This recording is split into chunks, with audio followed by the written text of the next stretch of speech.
राम राम राम राम। परम दयाल आनंद सुख सम्राट आदि सदगुरु सर्व आत्मा के सदगुरु सर्व सृष्टि के सदगुरु सतगुरु सुखराम जी महाराज ने धन्य हो धन्य हो धन्य हो। सभी भाई बहनों को मेरा हार्दिक राम राम प्रणाम। आज का सत्संग है, ये हमारा 100 रुपये धन एक चंदन की पेड़ की तरह है। संतों ने इन संसार रूपी जीवों को दृष्टांत एग्जाम्पल उदाहरण देकर के समझाया है। जंगल में एक लकड़हारा लकड़ी काट करके अपना गुजारा करता था। लकड़ी काट रहा था, जंगल में बहुत सारे दिन हो गए थे। एक दिन राजा जंगल में से जा रहा था और अपने घुड़सवारों के साथ हो रहा था। तो जंगल में जाते जाते राजा को पानी की प्यास लग गई, बहुत तरस था, प्यासा था। तो उसने लकड़हारे से कहा, भैया मुझे प्यास लगी। उस लकड़हारा ने अपनी सागर में से उस राजा को पानी पिलाया, जिससे उस राजा की प्यास शांत हो गई।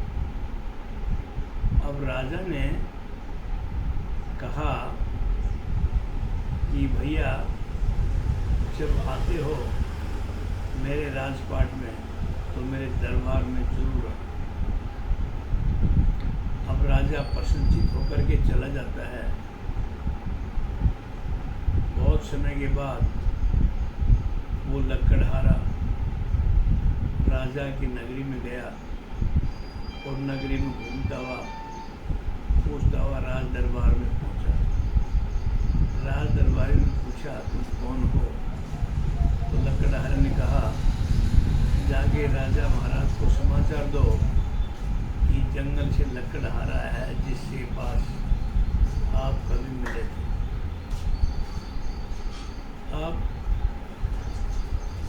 राजा ने लकड़हारा को देखा तो बड़ा प्रसन्नचित हुआ और लकड़हारे का बड़ा स्वागत किया और लकड़हारा को कहा, बैठो, जलपान भोजन और विश्राम करो। अब राजा ने लकड़हारा की बात याद आ गया, आप वही लकड़हारा हो जिसने मेरे को जंगल में प्यास के कारण पानी पिलाया था, मैं बड़ा आभारी हूँ। तो राजा ने पूछा, मांगो, आपकी मेरे से क्या इच्छाएं हैं? मैं एक राजा होते मैं आपको क्या मदद कर सकता हूँ? लकड़हारा बोला, हे महाराज, जो आपकी इच्छा है, मैं तो गरीब आदमी हूँ, लकड़ी काट कर गुजारा करता हूँ। तो राजा ने उसको चंदन के बहुत घने जंगल, चंदन के पेड़ों का उसको बगान दे दिया, बगीचा दे दिया। अब लकड़हारा उधर जाता है और अपना गुजर बसर करता, बड़ा प्रसन्नचित हो गया कि मेरी अब गरीबी के दिन बहुत सुख में बीत जाएंगे। राजा ने मेरे लिए बड़ा अच्छा किया। अब लकड़हारा क्या करता है, चंदन की लकड़ी काटता है और जला करके कोयले का ढेर लगा देता है और कोयले ले जाकर के बाजार में बेच देता है और अपना जीवन बसर बहुत अच्छे से गुजारता है। करते करते लकड़हारा ने बहुत सारे चंदन के पेड़ काट काट करके और जगह जगह कोयले के ढेर लगाए। बहुत समय बीत जाता है, लकड़हारा बड़ा प्रसन्नचित होता है और खुश होता है। कुछ महीनों बाद वो राजा ने सोचा लकड़हारा से क्यों नहीं मिलना चाहिए, उसका जीवन कैसे गुजर हो रहा है। राजा था, बड़ा संपन्न था, पानी की प्यास बुझाई। अब राजा जंगल की तरफ जाता है। अब दूर से जंगल में देखता है तो आग के साथ साथ धुआं की लपटें नजर आ रही, धुआं आ रहा है। राजा ने सोचा ये क्या हो रहा है, ये जो चंदन के बाग थे, चंदन का जंगल था। अब उधर राजा जाता है और लकड़हारा को देखता है, तो लकड़हारा राजा को देखते ही बड़ा प्रसन्नचित्त होकर के राजा के स्वागत के लिए दौड़ता है और राजा का प्रणाम चित्त कह करके प्रेम से प्रणाम करके राजा को नमस्कार बोला। राजा ने कहा भाई कैसा समय गुजर रहा है।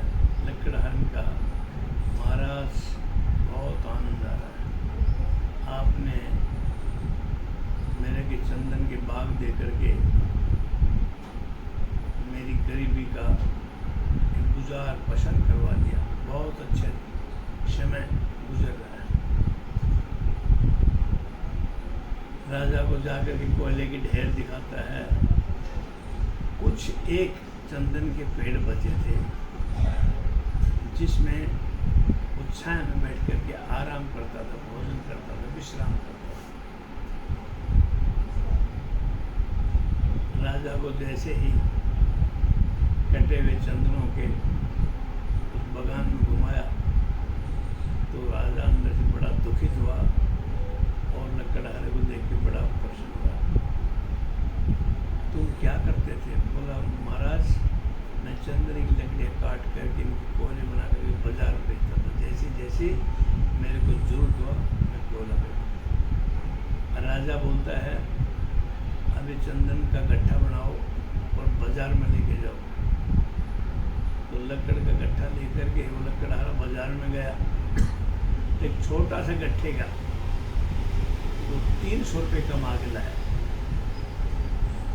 अब 300 रुपये कमा के लाया तो लकड़हारा बड़ा हैरान हुआ, अरे मैं तो कई गड्ढी कोयले बांध के ले जाता था, मुश्किल से 100 रुपये मिलता था, लेकिन एक छोटा सा लकड़ी का चंदन का गट्ठे लेने से 300 रुपये मिला। अब लकड़हारा रोने लग गया और दुखित हो गया, मैंने कितनी मेहनत की और मेहनत का मैं बेकार ही। अब राजा के पास आता है और रोने लग जाता है और राजा से बड़ी माफ़ी चाहता है, हे महाराज मैं आपसे माफ़ी चाहता हूँ और मैंने अज्ञानता के वश ये चंदन का जंगल जला करके, चंदन का बाग जला करके कोयला बना करके बेचा, लेकिन मेरे हाथ पले नहीं। लेकिन ये चंदन की लकड़ी थोड़ा सा गट्ठा लेके गया 300 रुपये का। राजा ने कहा अरे मूर्ख, ये ज्ञान और अज्ञानता का फर्क है। तो अभी भी समय है, ये चंदन के पेड़ हैं जो काटे हैं इनको उगने दो, बड़े होने दो, इनका पालन पोषण करो, इनमें पानी का निखार करो और इनको बड़े होने दो। अब इनकी लकड़ी बेच करके जिंदगी कानून। संत फरमाते हैं कि 100 रुपये जो चंदन का पेड़ है ये मानव शरीर मिला है, इसके तेर में विषय विकार, लड़ाई झगड़ा, चिंता विकारों में न लगा करके इस चंदन की तरह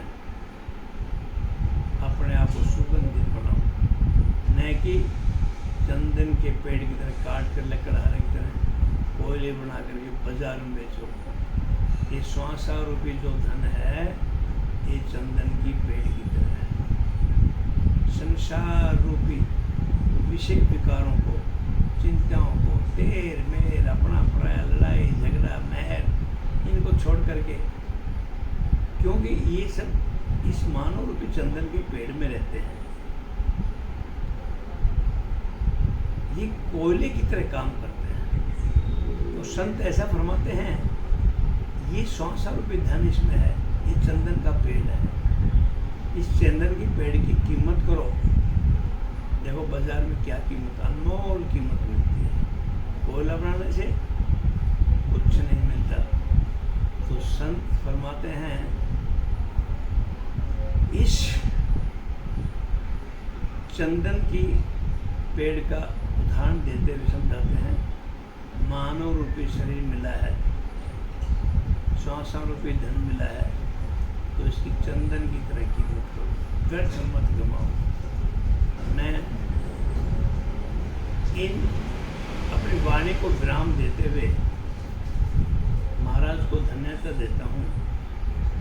परम दयाल आनंद सुख सम्राट आदि सद्गुरु, सर्व आत्मा सद्गुरु, सर्व सृष्टि के सतगुरु सुखराम जी महाराज ने धन्य हो, धन्य हो, धन्य हो। राम सभा में सब भाई बहनों को राम राम सा, प्रणाम सा, राम राम।